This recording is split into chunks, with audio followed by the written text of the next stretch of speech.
Bonjour à tous, c'est Trading Life. Alors aujourd'hui, on se retrouve pour une nouvelle vidéo. Donc, ce sera une vidéo analyse et cours.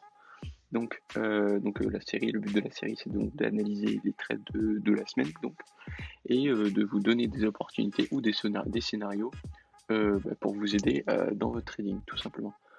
Voilà, j'utilise souvent ce que j'ai fait dans les vidéos précédentes. C'est-à-dire, par exemple, comme là, cette semaine, j'ai fait une stratégie sur les formes harmoniques, par exemple, ou des choses comme ça, voilà, que j'ai déjà montré sur ma chaîne. Et voilà, comme ça, si vous comprenez pas, vous pouvez directement aller sur ma chaîne pour visionner. Du coup, c'est des vidéos qui parlent du sujet que vous comprenez pas. Et puis voilà, donc on va commencer tout de suite. On va faire quelques paires. Et donc on va commencer par GBP AUD, donc en daily.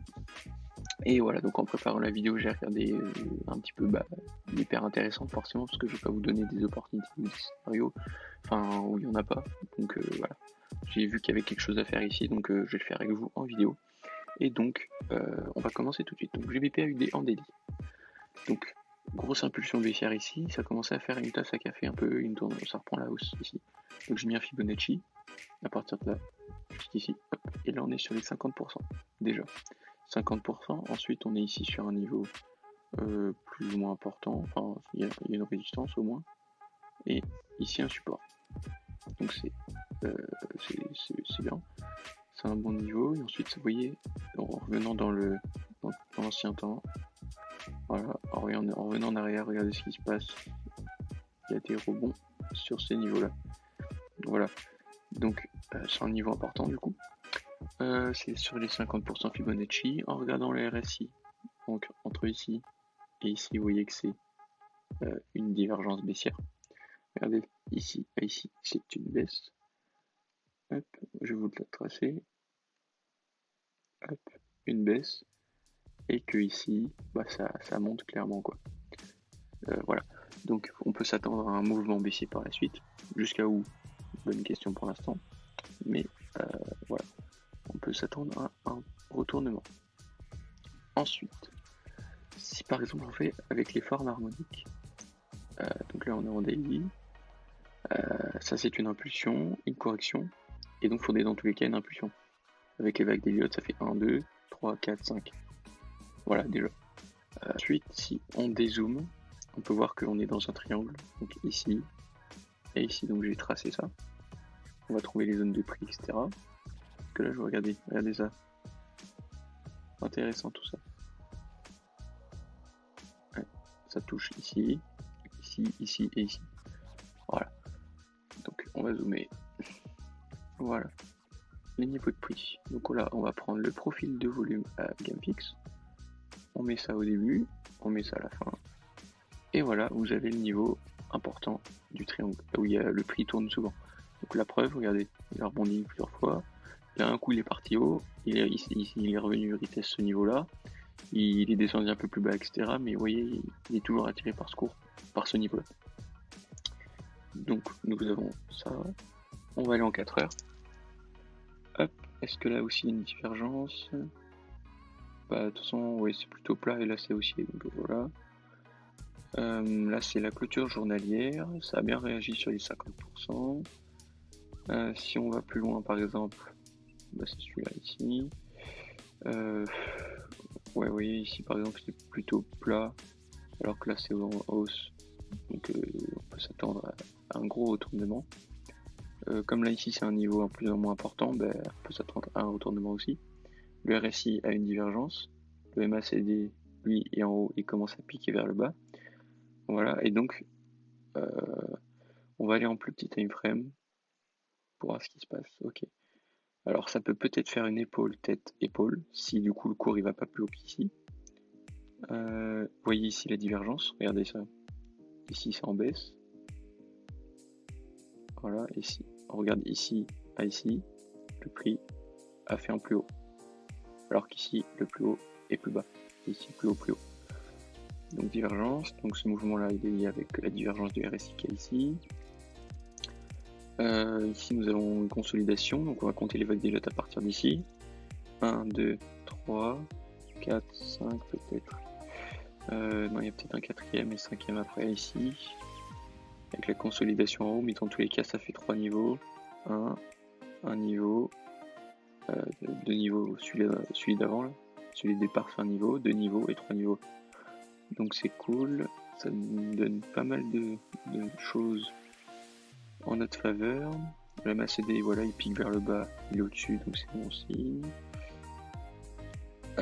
La tendance, regardez si on trace ici la tendance comme ça, ah non, ça l'a pas encore cassé.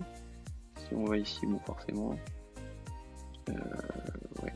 Et si on la trace comme ça, vous voyez, ça fait un rejet, donc on va la tracer comme ça, c'est mieux. Et on va attendre que ça casse ces niveaux-là et la trendline. Dès que ça casse la trendline, vous pourrez prendre en position de vente avec un SL par exemple ici et stop loss ici. Donc par exemple, qu'est-ce qu'on peut attendre? Est-ce que ouais, hop. Vous avez un niveau ici du coup important. Les 3 niveaux ils sont là, donc après vous pouvez attendre un retournement.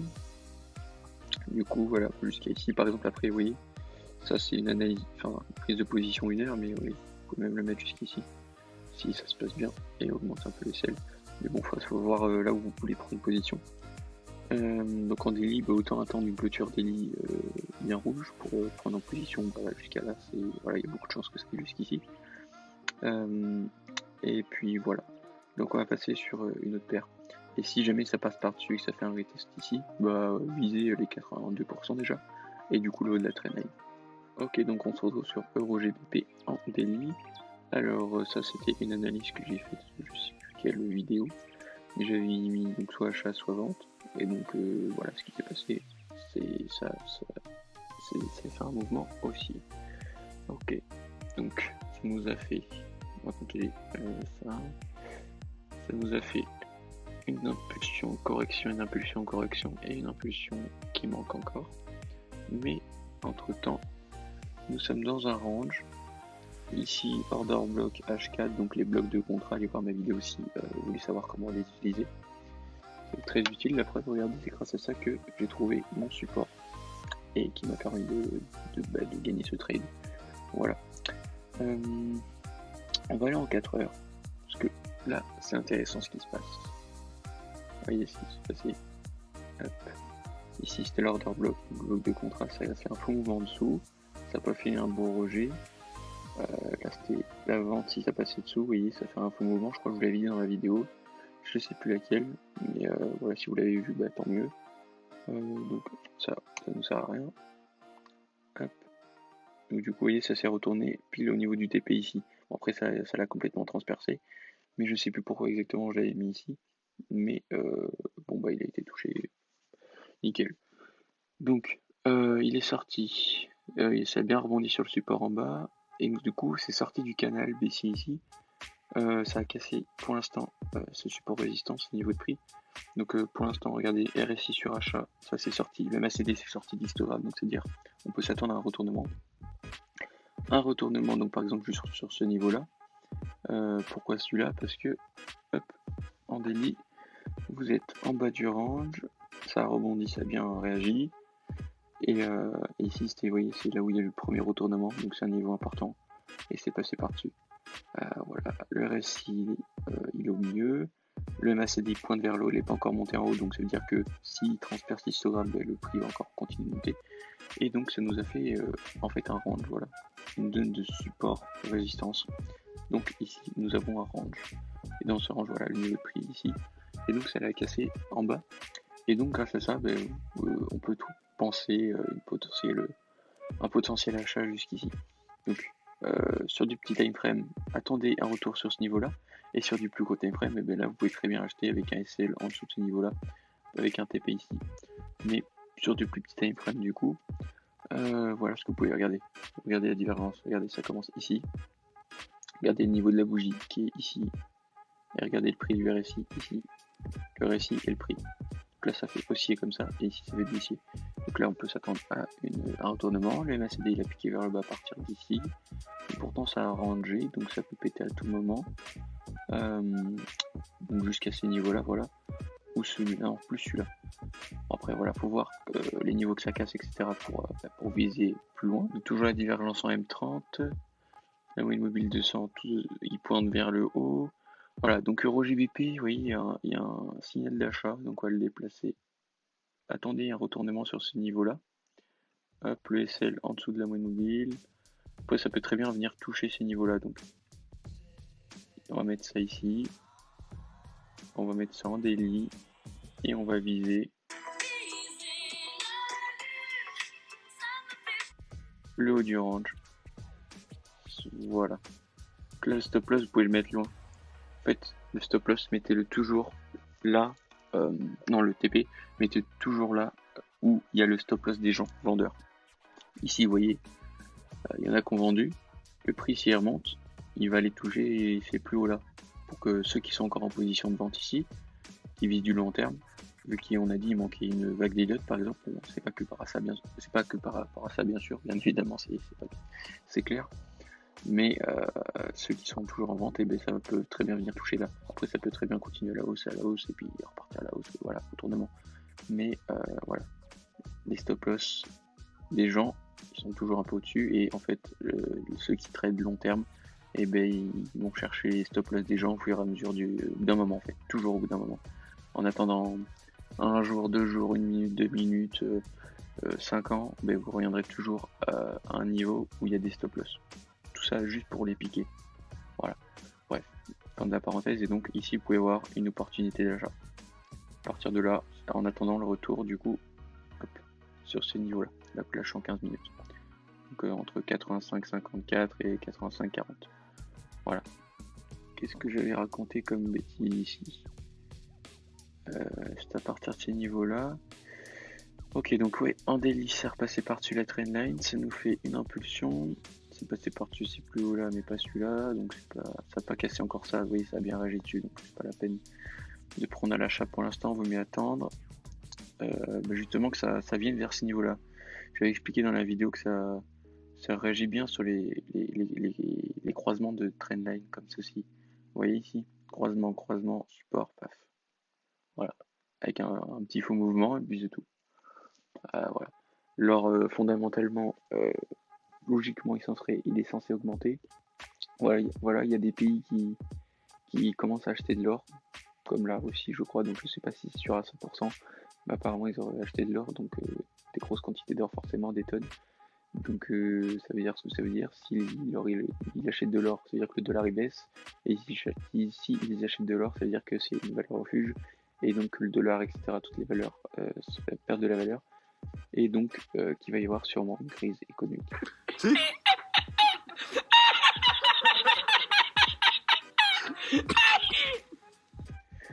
Voilà, tout simplement, ça va pas être simple pour tout le monde, mais voilà ce que ça annonce apparemment. Donc on va voir ce qui se passe, mais investissez sur l'or sur du long terme, ça sera sécure. Voilà, ça va être très sécurisé. Et je pense que c'est une des meilleures choses à faire si vous voulez investir dans quelque chose de plus ou moins sûr. Donc le gros support résistance ici, niveau de prix, vous voyez ici. Ça a cassé à la hausse, c'est en train de réagir dessus. RSI sur vente ici, MACD passe par-dessus ici. Donc il y a des chances que ça parte un peu à la hausse. Bon, c'est ce qui se passe légèrement avec la bougie verte. Bon, c'est pas foufou, mais c'est une bougie verte. Il peut très bien y avoir un range, un triangle aussi, en 4 heures.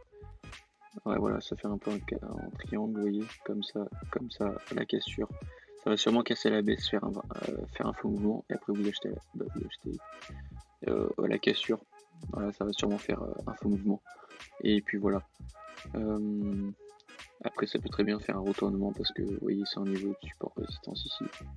Mais fondamentalement, il est censé. Il y a des chances qu'il augmente et qui prennent beaucoup de valeur. Donc déjà, vous voyez, la moyenne mobile 200, si elle est cassée, c'est bon signe. Si ça arrive vers ces niveaux-là, c'est encore bon signe. Vous voyez, entre temps, ça peut très bien faire tac, tac, tac, tac, tac, et repartir loin. Mais voilà, faut être patient. Ici, le MACD, vente à partir d'ici. Bon, ça n'a pas trop chuté. Donc là, il faut attendre que l'histogramme passe au vert et une cassure de la moyenne mobile bleue au-dessus de la orange pour prendre en achat pour le MACD. Et puis voilà. En H1, il y a quoi? Il y a, vous voyez le triangle, vous voyez encore mieux. Je vais vous le tracer. À partir d'ici, vous voyez ces petits pics bizarres là, c'est pas du hasard. Regardez ça réagit bien toujours au niveau comme ceci, vous voyez. les faux mouvements, et puis voilà, hein. Là il peut très bien avoir un faux mouvement et ça peut très bien partir. Donc il faut suivre, là le RSI il est aussi à partir de là, donc c'est ce qui se passe. Ici baissier jusqu'à là, c'est ce qui se passe. Donc c'est bon signe. Enfin le RSI, le prix respecte le RSI respecte le prix. Moyenne mobile 200 qui pique à partir d'ici. À la hausse. Le MACD qui fait un espèce de range, donc c'est ce qui se passe. Accumulation, et après dès que ça va péter, ben, ça va péter très fort. Donc sûrement la hausse, niveau où on est ici, vous voyez, ouais, ça peut être pas mal. Et puis voilà. Donc la vidéo d'aujourd'hui sera pas très longue, je pense. C'est la fin de la vidéo, donc je sais pas combien de temps ça va durer, mais voilà, c'est la fin de la vidéo en tout cas. Et voilà, je vous remercie d'avoir regardé la vidéo jusqu'à la fin. N'hésitez pas à liker la vidéo, à vous abonner et puis à partager la chaîne et mes vidéos si ça vous plaît. Voilà, n'hésitez surtout pas, si vous avez des questions, etc., allez-y dans les commentaires. Et puis voilà, tout simplement. Donc moi je vous dis donc à la semaine prochaine, mardi, pour une nouvelle vidéo, donc sur ma chaîne YouTube. Et puis voilà, donc soyez présents, vers 18h, 18h30, entre 18h et 19h, voilà, pour être sûr. Une vidéo donc sortira sur ma chaîne. Et puis voilà, donc profitez du week-end pour analyser les marchés, comprendre ma vidéo et donc faire vos propres analyses, voilà, de la semaine. Profitez-en le dimanche, le samedi pour voilà, préparer votre semaine, vos scénarios, voilà, vous tradez, voilà, regardez vos positions de la semaine, etc., selon votre style de trading. Et puis surtout apprendre, lire sur le trading ou autre chose. C'est très important et ça fait toujours du bien. Et voilà. Donc c'était la petite minute motivation, etc. Et puis voilà. Donc merci beaucoup d'avoir regardé la vidéo jusqu'à la fin. Moi je vous dis à mardi et très bien et ciao.